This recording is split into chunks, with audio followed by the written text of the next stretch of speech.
Are you ready to uncover the untold truths behind successful entrepreneurship? Today, we have a game-changing episode that will redefine how you see leadership and community building. Our special guest is an executive coach whose insights can propel your business to new heights.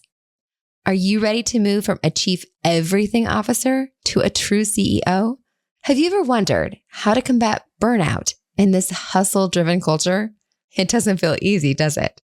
Plus, we'll learn why leveraging weak ties could unlock opportunities you've never imagined.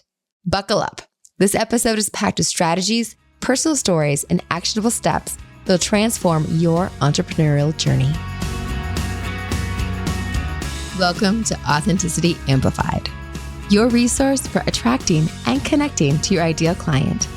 The go-to podcast for entrepreneurs on the go to grow their business.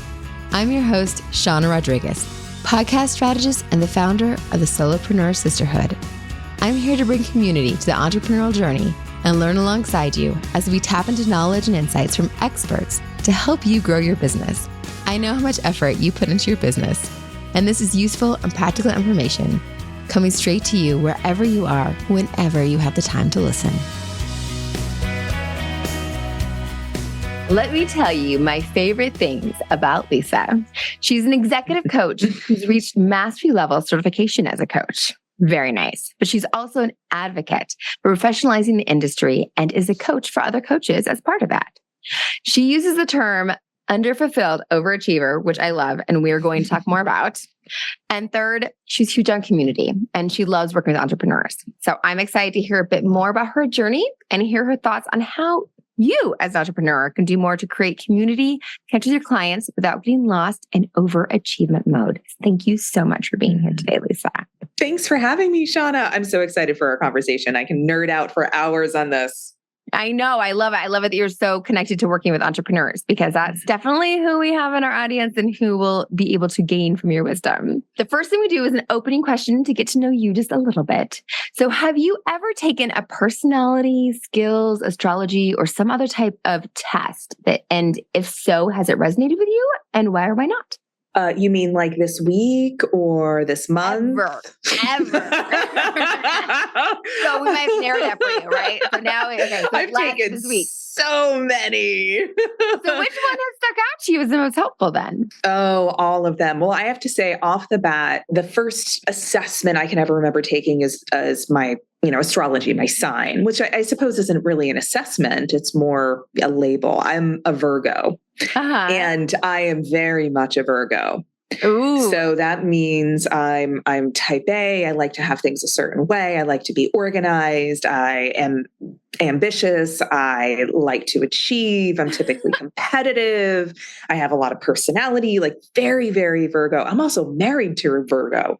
And the only reason why we can stay together is because of the work that we've both done on ourselves to be able to be compatible in all of the right ways. So being a Virgo does very much resonate with me. And I have to be really careful to harness that part of me in a positive way instead of allowing that side of me to overcompensate for the insecurities that typically come with a Virgo. So you from the very start, you're like, yes, tests and assessments are helpful.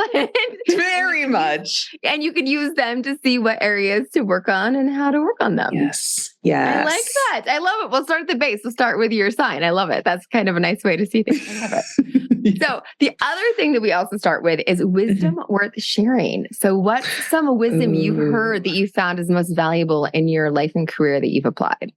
If you want to go fast, go alone. If you want to go far, go with others. Ooh, I like it. And I love how quickly you're like, yes, I've got this. Let me share you. I got this. I got this right there. That is true. That is very true, actually, huh? Yes. It's one of the mottos that I love bringing up for both myself as well as for my clients who are typically very similar to me. I find that when we niche the ideal client is usually a version of ourselves because that's who we relate to, that's who we attract. And we, as customers, typically want to work with someone who is a half a step or a full step ahead of us that we can relate to. So they are a version of ourselves. And I bring that quote out pretty often to the underfulfilled overachievers because they're typically those who are, I like to say, only end ahead. They're like solo in front, but they're alone. Yeah. Only lonely. That's what I want to say. They're the only lonely. So as a Virgo and as a overachiever, you find yourself alone because of the way that you construct your reality around achievement. It's meant to be like a survival mechanism of protection to achieve, to perform, to produce, but it does keep you isolated because you can't typically produce in a vacuum without some consequences. And usually those consequences of type A, perfectionism, doing it right, needing control is that you isolate yourself for better or for worse. So a lot of work that I do with my female entrepreneurs is to learn how to grow a community and to get uncomfortably over-supported.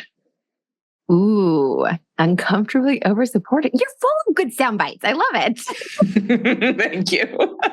Yes. And that's a hard journey for folks, isn't it? It's a really hard journey. You have to unlearn this idea that being uber independent is somehow the winning strategy, that it's somehow the thing that will always get you what you want, but it's your own glass ceiling that you create for yourself.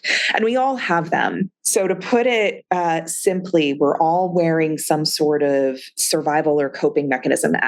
Per your background as an LCSW, you probably saw this in your work that we all have coping mechanisms. We all have defense mechanisms that keep us protected and they do good things for us.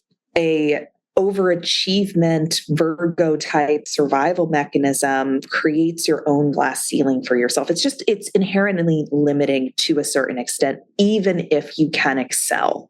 There are limitations. So a lot of the work that I do is looking at, okay, what is that glass ceiling that my clients want to break through? Why haven't they created it by themselves? Because if they would have created it by themselves, then they wouldn't need a coach to help break that up, whatever that thing is. If it's leaving corporate and starting a business, or it's going from 5 figures to 6 figures, or 6 figures to 7 figures, or whatever it is, they are hitting their own glass ceiling. So what is that thing? And it usually boils down to their survival mechanism. What is that belief system that created the survival? What are those stories that you tell yourself that reinforces the actions and the behaviors that keep that ceiling in place? And once we start to unravel that, you can break through that limitation that you set for yourself and go a little bit farther and a little bit farther. And oftentimes it's that isolation. I have to do it alone. I'm not allowed to ask for help. I have to serve more than receive. A lot of that is very female oriented in our society because we're cultured that way. Yes. Exactly. And I think that as you're building a business, it gets really hard and you start getting that point of exhaustion because you're giving so much and trying to do so much and be so many things. Yes, absolutely. Instead of being chief everything officer, how can you be true CEO of your business and of your life? And the first couple of years when you're starting out, you don't know what CEO looks like. You kind of have to do all the things. But that's when having a community is even more important. Having a mentor, having a cheerleader, having a champion, having a coach, having people that you're cultivating as your teammates. There's a lot of ways to build those communities. Yes. And as part of that, having that mirror as well of having people to help you see what you can let go of and what things you need to hold on to, because it feels like you have to hold on to everything. Yes. What were some of the things that you let go of when you were starting out? Oh, I think it was a big decision for me to decide. There was at a point when I was like, okay, I need to keep going and going and going and finding more clients and doing this. I'm like, no, I need to hire 2 people to support me because I can't find more clients unless I hire two more people, because I know that my mind is stopping me saying, you can't work any more hours. You can't find anyone else, because if you can't do it, you can't keep doing it all. So you need to find people to do more of the work so that you can be freed up. And so hiring staff, and it's a lot of work to hire staff to do the interview process and find the right people. And I knew that having the right people was critical. It wasn't just having anybody. It needed to be the right people to do the right work. And it was a process, but that needs to be the priority more than getting more clients and getting more money in the door. That I need to prioritize getting the people to help me so that I could get the more clients and I could build the business. Yeah. So what, if you could like synthesize in a sentence, what was the new belief system you put into place for yourself? Oh, I had to believe that once I hired those folks, the people would come to be able to pay them, because I think it was knowing that the responsibility of having people to pay was also a stress for me. And so it's like, it's one thing if like I can't get paid all the time, but finances are a stress with just me, but to have staff that I was responsible for was like this extra layer of responsibility. So for me to believe that the clients will come, and it was more important that I needed to free up myself to know the clients would come so that I would have the staff to support them. I love that. So there was a trust in yourself, there was a trust in the team, and there was a trust in the universe that having more community, having more support would actually generate the results that you're looking for, which is unusual. Not a lot of female entrepreneurs have that sort of trust. It's such a gift. Yes. And it was so necessary, because I think that my burnout level is probably one of those things where it's either I hire people or I quit and go do something else, because it was getting to the point with how like much work it was and how many hours it was, that it was just getting to be that much. And it's nice to have this conversation and reflect, because I was able to recently leave and be able to be present with my niece when she had her baby. I was able to go to Yellowstone this summer and have no cell reception, which I did freak out when I knew I wouldn't have internet, but no cell reception, because you still have internet on your phone. So no cell reception, no level of internet when I went to Yellowstone was this different level. But because I had a team, like I could do that. So as much as I still have the hours that I have a lot, because I'm still in the first couple of years of my business, I was able to do those things. And I think that if I hadn't hired, those wouldn't have even been an option to do either of those things. So yes, I want to underline what you're speaking to. You're creating a team of leaders, of those that you can entrust to take the reins, to do their job, to step in and step up. And that's such an important job of an entrepreneur who has a team, who wants to scale, who wants to get out of just being a practitioner and actually have a business.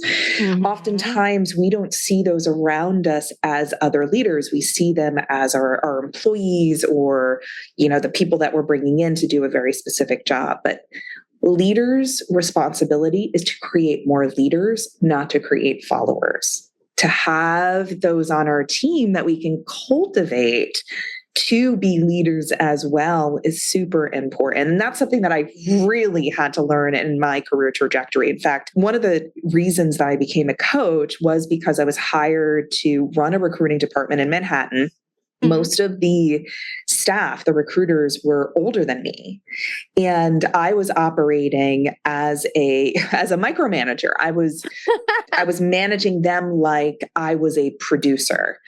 You should do these things. This is how I did them. This is how we need to do them. There was no leadership skills whatsoever embodied. I was not doing well. So I hired a coach to really take a look at my managerial style. And I was young at the time. I was in my mid to late 20s. So my first time in a true leadership position.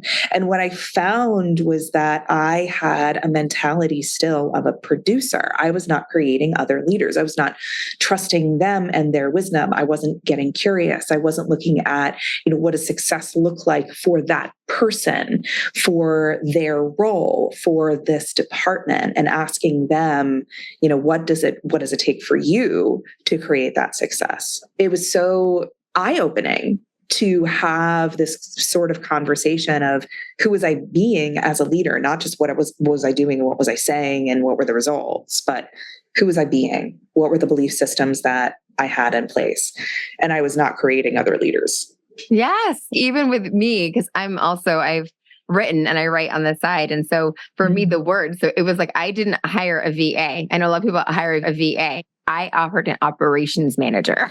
Like she was an operations manager and I didn't hire just, a podcast editor. He was my lead audio engineer. Like it was like, no, this is the level that I'm hiring you at because this is the level I need you to do. And this is the level I need to and trust you at. And there was like still a good amount of connecting with them in the beginning to get them up to those levels of doing that type of stuff. But it was definitely a level of doing that. And I do coaching with other mid-level managers as part of my transition when I started my business and doing that stuff. But that's a lot. I work with them of being able to let go and entrust others to be able to do that. And you have to let go of outcomes. There was things that did not happen when I was in Yellowstone and I had no cell service and no internet.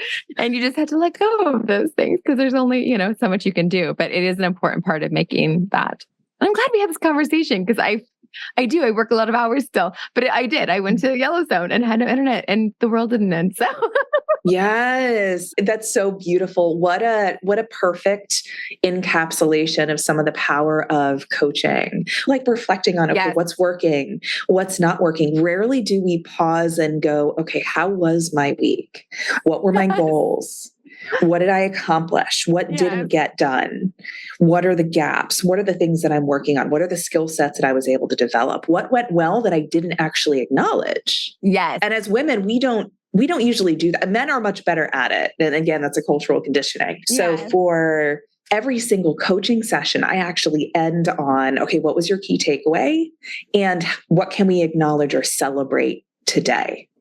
Yeah. As a way of solidifying the accomplishments that we rarely stop, breathe, and go, oh yeah, that went well. And I think that looking at what went well is just as great of a teacher as what isn't working that needs fixing. It really, really is. It really is. And that's something that we've done, like with my other podcast, The Grit Show. We actually had an episode when we talked about burnout. And one of the solutions for burnout was actually to stop and do that reflection on a regular basis about what you're doing and what you're accomplishing and to revisit the things you're doing well, because that's something that we don't do. So I think that as you're finding your community, it's good to have people to celebrate with and to reflect that with. And I think that that's an important tool for all entrepreneurs, solopreneurs, founders to find their community and have that. But I think until you do, as you're looking for that, that's an important tool to give folks. Yes. Have you read the book Burnout by the Nagoski twins? We specifically read that book. My friend and I, a fellow MSW, he and I both read the book. And then we actually spent 2 episodes reflecting on the burnout, the stress cycle, and reflecting on that specifically is what we did for those 2 episodes for the Grit Show. Oh, wow. Yeah, very, very important to have that conversation around that. Yeah. It's a big epidemic. And I feel like people need to address burnout. And I think that for entrepreneurs and solopreneurs and folks working independently, I think it's a big issue. Did you see recently that the healthcare workers for Kaiser Permanente will probably go on strike because of how high burnout? I read it this morning and I might be butchering the number, but it was something like 79% of healthcare workers currently feel burnt out. Currently, like right now in this moment, feel burnt out.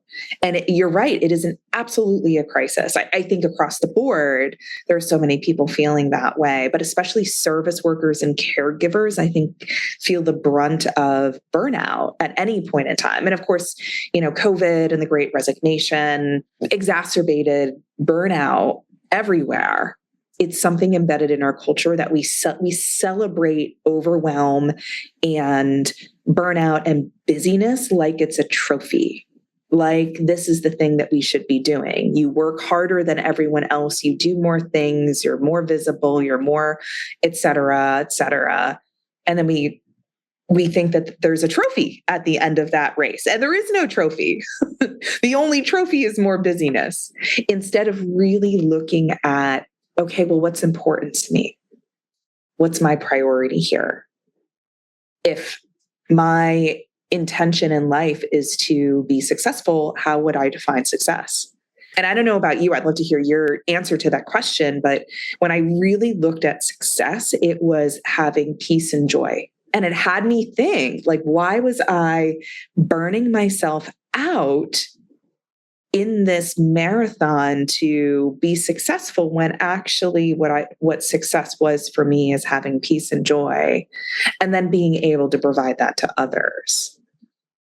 Yes. Well, I think that's the thing. And I wonder for our listener that's with us today, how often people try and just offer you solutions, and their solutions is 20 more things for you to do and 20 more things for you to worry about. And they just add to your plate instead of it being, you're launching this business, you're an entrepreneur, you're the founder, everything lands on your plate. What are the things that can make this easier? What are the things that can be less? Are there things that you can let go of? I know it's hard to let go of things. I know that you want to do the best by your business and you want to give more and you're trying to be there for your clients and get the best. Is there anything that you can possibly let go of, even though that's hard? And that those aren't the things that anyone's saying. No one's saying that to you. Everyone's got well, what about this? And what about this? And what about this? And what about this? And adding to your plate and adding to your list with the best of intentions, trying to help you be what they deem successful or see as successful, instead of letting you work through the stress cycle or work through the ways that you can let go and be calm and be on the other side of things, or remind you of saying so it sounds like that call, that working with that vendor was super stressful for you. Was there something that went well this week? Is there a client you really work with that you enjoy? Is there something about your store that you're excited about implementing?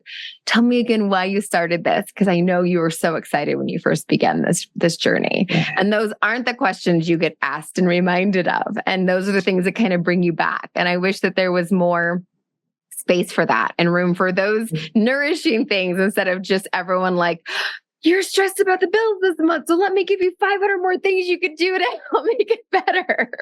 Yes. And I think that we rarely stop and go, okay, well, instead of what's on my to-do list, what about my not-do list? Yes, not-do list. Let's talk more about that. Yeah.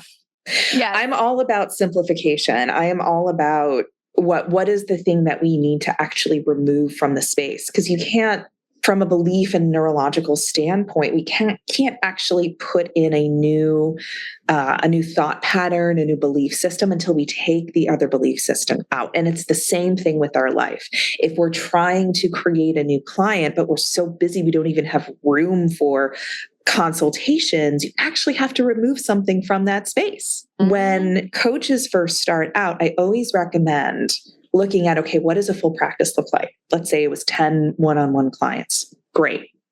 Put 10 1-hour slots in your calendar.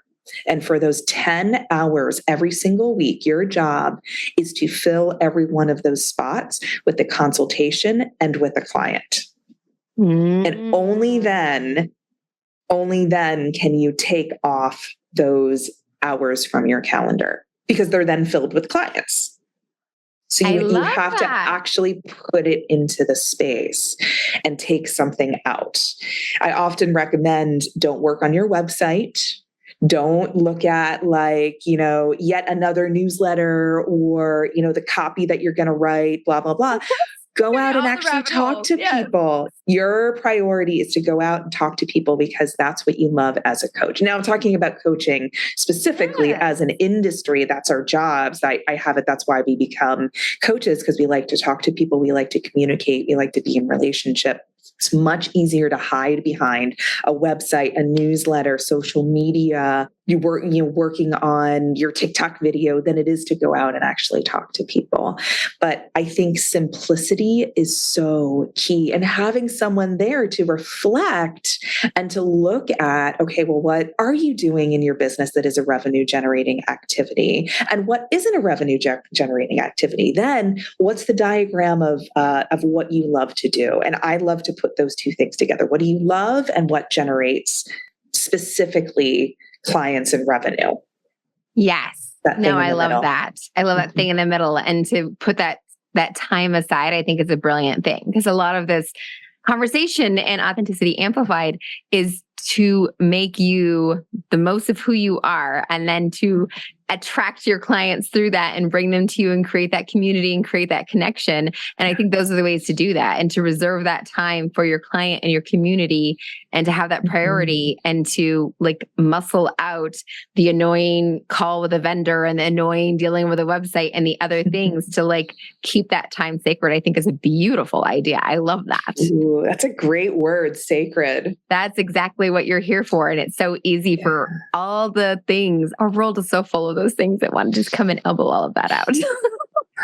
So I think it's important that we don't let that stuff get elbowed out. And I think that's brilliant and perfect. That is fabulous.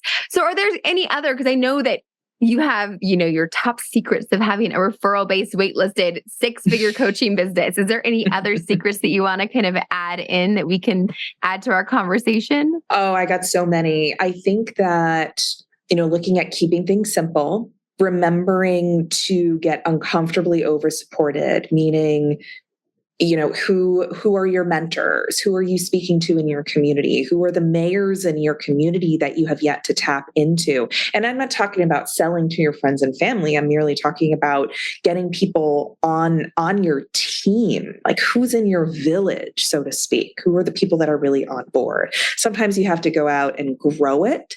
Sometimes there are people there who you just haven't tapped into, or that you're afraid of asking. Sometimes it's those quote unquote weak ties. I don't know if you've heard of the weak ties conversation. No. That when I came from the recruiting and HR world, and I always looked at referrals into my company with a much more higher degree of like respect and inspection, and treating them with kid gloves, because they're referred by someone in my company usually, or referred by my trusted sources. They're a trusted source. However, there's studies that are done that show it's not actually the first degree of people that you trust in your network. So the close friends and family, but it's actually the weak ties. It's the second degree connections. It's the friend of a friend. Those are actually the people that usually get you jobs. Those are the people that will usually refer you to those key networks and accesses to conferences or other contacts. Those are actually the people to nurture. So 1 degree outside of your friend network, and they're called weak ties. So it's weak ties are actually the strong links. Yes. Yeah. Oh, I love that. What a great one-liner. Strong links. We're going to go with that. I'm going to write this down. Weak ties are the strong links. I love this. Well, I think in my podcast network all the time, like I talk to folks about the fact that in the beginning, you have your friends and family are paying attention. They're probably actually even listening. That's going to end after 20 to 30 days. But that 20 to 30 days and they're paying attention, you need to give them the tools so they will post on their social network. So they will like spread the word so that the people that'll actually listen find out. So like you don't expect them to stay around. Do not get mad when your Aunt Marjorie stops listening, because you don't expect your aunt. I'm still shocked that one of my oldest friends is my biggest fan. I can't believe she's my biggest fan. I never expected her to listen past episode 3. And she is, which shocks me. But the people they tell are the people that are actually you're going to resonate with and listen to your podcast and stick around and become the strong links. So I love this. The weak ties become the strong links. I think that's exactly a better way to explain. And I didn't even know there's research for it. So it's great that the research supports that I already knew. I love it when like that. Yes. But it makes sense that with any business that that's the case. Those weak ties become your biggest advocate. They become your strongest links. Yeah. And it takes something to go outside of your immediate network and to start to build those contacts and connections. So I would say that that's one thing. Start to build your village and start to tap into those weak ties, which are your strong links. The second thing is to take a look at the difference between activity versus action in your business. And this is a different lens on the revenue generating activities. Oftentimes when we start out, we do a lot of activity. We're like trying new things and we're talking to people and maybe we're on a podcast or two and we're building our website and we're very busy. Yes. But are you taking aligned, purposeful action, or are you just busy with stuff? And it's easy to get busy with stuff because, our bodies and our minds will go to the path of least resistance. Usually the activity is not the thing that is going to really grow your business in a purposeful, successful direction, because the purposeful, successful direction is usually the scary, big, bold, resistance fueled steps. And maybe not for everyone, but I find for a lot of us, when we're trying to push the envelope on our business, the reason why we're not already there is because we're busy with activity and not that action that's going to break through that next quantum leap in our business. It's that difference between having like 3 or 4 or 5 clients versus having a full practice, or a full practice to having, 6 and 7 figures and building out a team and having programs. So activity, busyness, maybe not totally aligned versus action, the 1, 2, 3 simple things you need to do in your business. Aligned action. I like it. That makes very good sense. No, those are so helpful. I love that. And so as we start to get to the other side of things, we love to always explore authenticity. So what do you think are qualities that really exemplify authenticity in yourself or in people you know? Like, what are some qualities that you feel like exemplify authenticity? Self-awareness, curiosity of self and others, transparency. Ooh, you're going to name them all. Like, we're going to be like, there's not going to be anything left for anyone else. I love those. Those are really good ones. And I did not ask for everyone watching or listening. I did not ask for these in advance. She's just like, you're just on it. That's awesome. I love it. Okay. So for sharing expertise to kind of just draw all in. So what do you think is the best advice to give to our audience about trying to amplify their message to better connect with clients? Like, what do you feel like has been the best thing you've done in your business or best advice you've heard to be able to amplify your message and better connect with clients? Talk to your clients, period.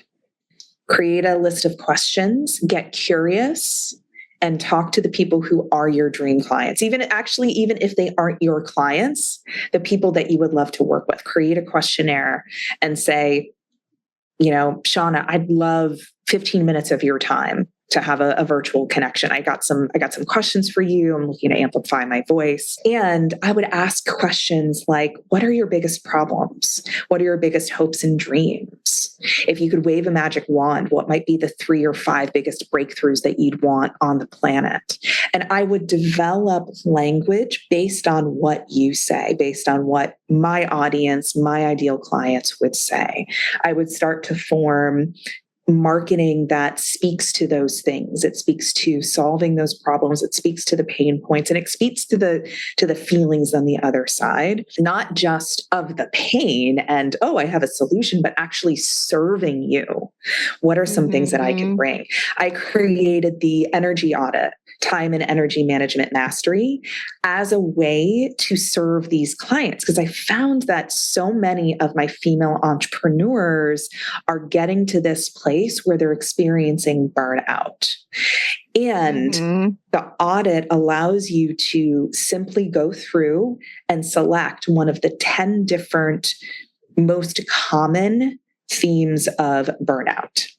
So that could look like being lost or not having purpose. It could look like not having boundaries. It could look like being low in self-care and self-love. It could look like being low in terms of connection and community. And once you identify those things, you can start to work on them, which is why I think authenticity requires self-awareness and curiosity. And same thing with amplifying your message and your authenticity. You have to be aware of those things in order to serve the audience and truly serve, provide value. I really believe that those of your clients will come back over and over because you are serving them so powerfully, they will never forget how they felt with you. Yes. And you can't give from that empty cup. So you need to prevent the burnout, and you need to be able to find out where you're feeling depleted so you can start giving back in that area so you can connect with your clients. You can attract more, because you can't attract when you're feeling completely depleted and feeling burnout. So that's beautiful. And they can find this on your website, correct? Yes. Coachingwithlp.com. L as in Lisa, P as in Pachence.com.